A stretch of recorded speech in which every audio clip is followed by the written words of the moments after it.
Looking deeply inside nature through the magnifying glass of science, designers extract principles, processes, and materials that are forming the very basis of design methodology. From synthetic constructs that resemble biological materials to computational methods that emulate neural processes, nature is driving design. Design is also driving nature. In realms of genetics, regenerative medicine, and synthetic biology, designers are growing novel technologies not foreseen or anticipated by nature. Bionics explores the interplay between biology and design. As you can see, my legs are bionic. Today, I will tell human stories of bionic integration, how electromechanics attached to the body and implanted inside the body are beginning to bridge the gap between disability and ability, between human limitation and human potential. Bionics has defined my physicality. In 1982, both of my legs were amputated due to tissue damage from frostbite incurred during a mountain climbing accident. At that time, I didn't view my body as broken. I reasoned that a human being can never be broken. Technology is broken. Technology is inadequate. This simple but powerful idea was a call to arms to advance technology for the elimination of my own disability and ultimately to the disability of others. I began by developing specialized limbs that allowed me to return to the vertical world of rock and ice climbing. I quickly realized that the artificial part of my body is malleable, able to take on any form, any function, a blank slate for which to create perhaps structures that could extend beyond biological capability. I made my height adjustable. I could be as short as 5 feet or as tall as I'd like. So when I was feeling badly about myself, insecure, I would jack my height up. But when I was feeling confident and suave, I would knock my height down a notch just to give the competition a chance. Narrow wedge feet allow me to climb steep rock fissures where the human foot cannot penetrate, and spiked feet enabled me to climb vertical ice walls without ever experiencing muscle leg fatigue. Through technological innovation, I returned to my sport stronger and better. Technology had eliminated my disability and allowed me a new climbing prowess. As a young man, I imagined a future world where technology so advanced could rid the world of disability, a world in which neural implants would allow the visually impaired to see, a world in which the paralyzed could walk via body exoskeletons. Sadly, because of deficiencies in technology, disability is rampant in the world. This gentleman is missing 3 limbs. As a testimony to current technology, he is out of the wheelchair, but we need to do a better job in bionics to allow one day full rehabilitation for a person with this level of injury. At the MIT Media Lab, we've established the Center for Extreme Bionics. The mission of the center is to put forth fundamental science and technological capability that will allow the biomechatronic and regenerative repair of humans across a broad range of brain and body disabilities. Today, I'm going to tell you how my legs function, how they work, as a kind of case in point for this center. Now, I made sure to shave my legs last night because I knew I'd be showing them off. Bionics entails the engineering of extreme interfaces. There's 3 extreme interfaces in my bionic limbs: mechanical, how my limbs are attached to my biological body; dynamic, how they move like flesh and bone; and electrical, how they communicate with my nervous system. I'll begin with mechanical interface. In the area of design, we still do not understand how to attach devices to the body mechanically. It's extraordinary to me that in this day and age, one of the most mature, oldest technologies in the human timeline, the shoe, still gives us blisters. How can this be? We have no idea how to attach things to our bodies. This is the beautifully lyrical design work of Professor Neri Oxman at the MIT Media Lab, showing spatially varying exoskeletal impedances, shown here by color variation in this 3D printed model. Imagine a future where clothing is stiff and soft where you need it, when you need it, for optimal support and flexibility without ever causing discomfort. My bionic limbs are attached to my biological body via synthetic skins with stiffness variations that mirror my underlying tissue biomechanics. To achieve that mirroring, we first developed a mathematical model of my biological limb. To that end, we use imaging tools such as MRI to look inside my body to figure out the geometries and locations of various tissues.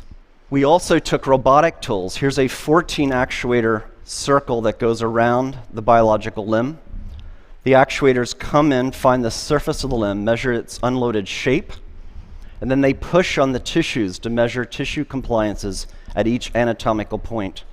We combine these imaging and robotic data to build a mathematical description of my biological limb, shown on the left. You see a bunch of points or nodes. At each node, there's a color that represents tissue compliance.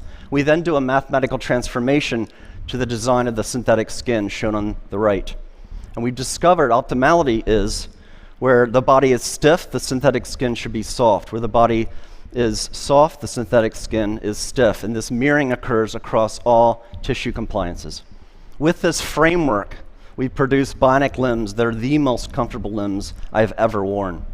Clearly, in the future, our clothing, our shoes, our braces, our prostheses will no longer be designed and manufactured using artisan strategies, but rather data-driven quantitative frameworks. In that future, our shoes will no longer give us blisters. We're also embedding sensing and smart materials into the synthetic skins. This is a material developed by SRI International, California. Under electrostatic effect, it changes stiffness. So under zero voltage, the material is compliant. It's like floppy like paper. Then the button's pushed, the voltage is applied, and it becomes stiff as a board.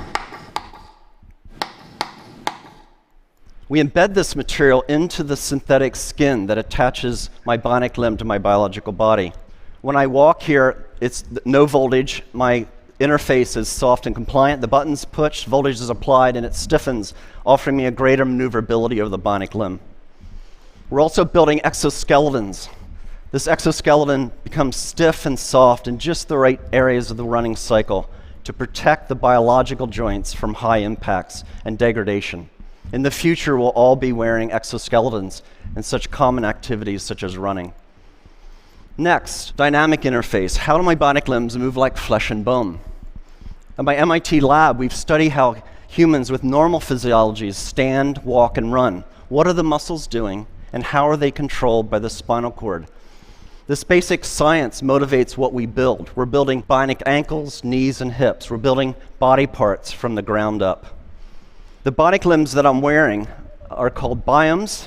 They've been fitted to nearly 1,000 patients, 400 of which have been US wounded soldiers. How does it work? At heel strike under computer control, the system controls stiffness to attenuate the shock of the limb hitting the ground. Then at mid-stance, the bionic limb outputs high torques and powers to lift the person into the walking stride, comparable to how muscles work in the calf region.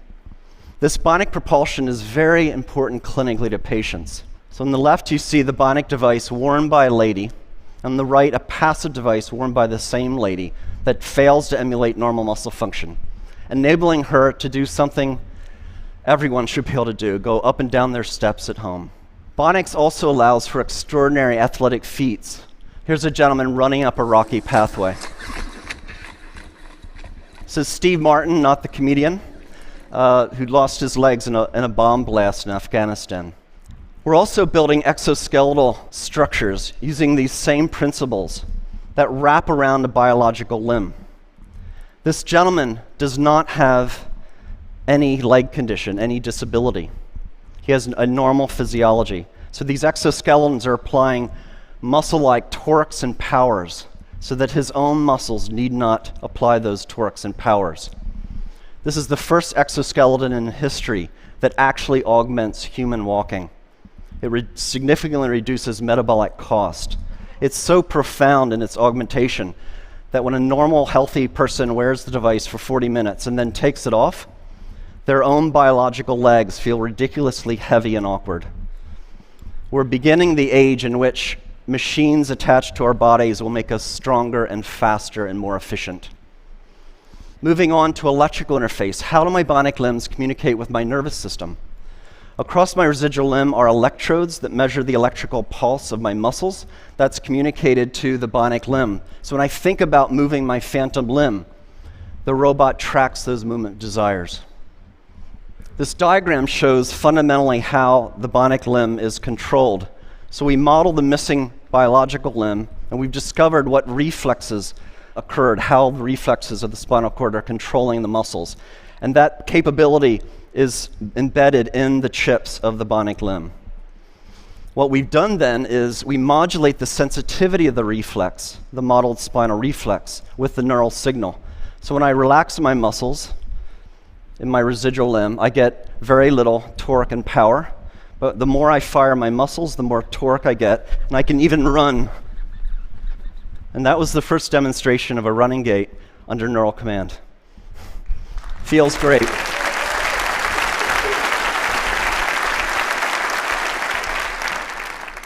We want to go a step further. We want to actually close the loop between the human and the bionic external limb. We're doing experiments where we're growing nerves, transected nerves, through channels or microchannel arrays. On the other side of the channel, the nerve then attaches to cells, skin cells and muscle cells. In the channels of motor channels, we can sense how the person wishes to move. That can be sent out wirelessly to the bionic limb. And then sensors on the bionic limb can be converted to stimulations in adjacent channels, sensory channels. So when this is fully developed and for human use, persons like myself will not only have synthetic limbs that move like flesh and bone, but actually feel like flesh and bone. This video shows Lisa Millette shortly after being fitted with 2 bionic limbs. Indeed, bionics is making a profound difference in people's lives. Oh my God. Oh my God, I can't believe it. It's just like I've got a real leg. Now don't start running. Now turn around and do the same thing walking up. Walk up, get on your heel to toe like you would normally just walk on level ground. Try to walk right up the hill. Oh my God. They're pushing you up? Yes, I'm not even, I can't even describe it. It's pushing you right up. Next week, I'm visiting the centers. Thank you. Thank you. Thank you. Next week, I'm visiting the Center for Medicare and Medicaid Services, and I'm going to try to convince CMS to grant appropriate code language and pricing so this technology can be made available to the patients that need it. Thank you. It's not well appreciated, but over half of the world's population suffers from some form of cognitive, emotional, sensory, or motor condition. And because of poor technology, too often conditions result in disability and a poorer quality of life. Basic levels of physiological function should be a part of our human rights. Every person should have the right to live life without disability if they so choose. The right to live life without severe depression. The right to see a loved one in the case of seeing impaired. Or the right to walk or to dance in the case of limb paralysis or limb amputation.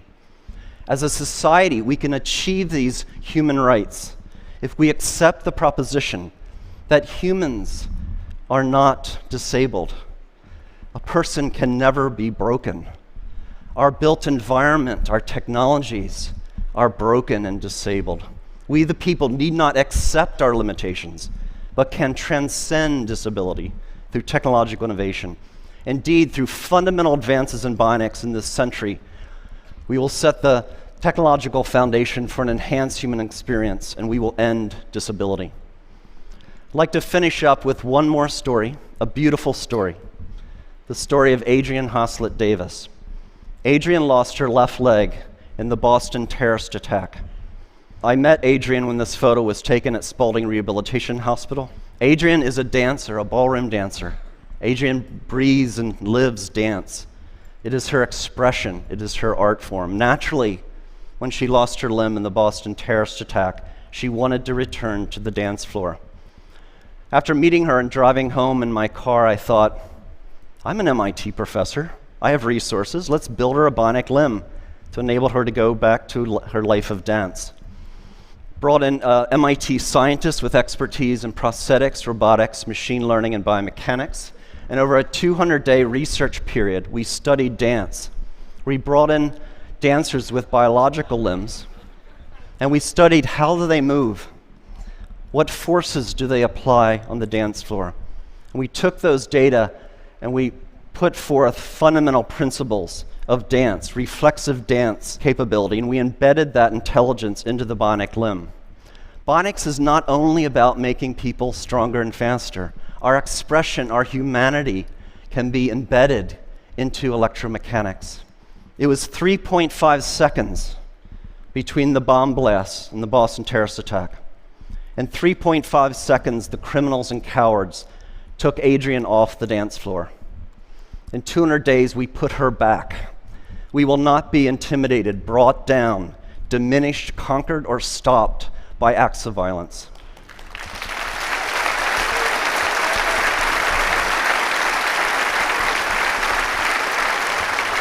Ladies and gentlemen, please allow me to introduce Adrian Hoslett Davis, her first performance since the attack.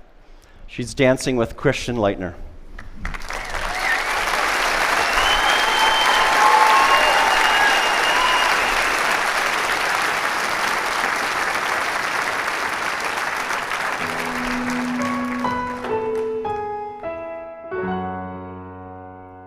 Ring my bell, ring my bells. Ring my bell, ring my bells. Ring my bell, ring my bells. Ring my bell, ring my bells. Sometimes you love it, sometimes you don't. Sometimes you need it, then you don't, and you let go. Sometimes we rush it, sometimes we fall. It doesn't matter, baby, we can take it real slow.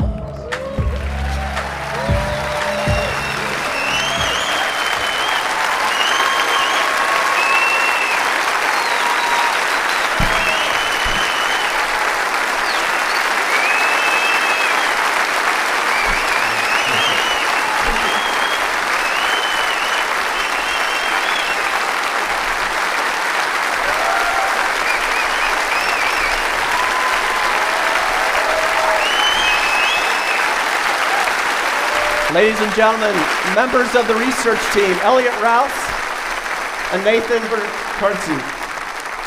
Elliot and Nathan.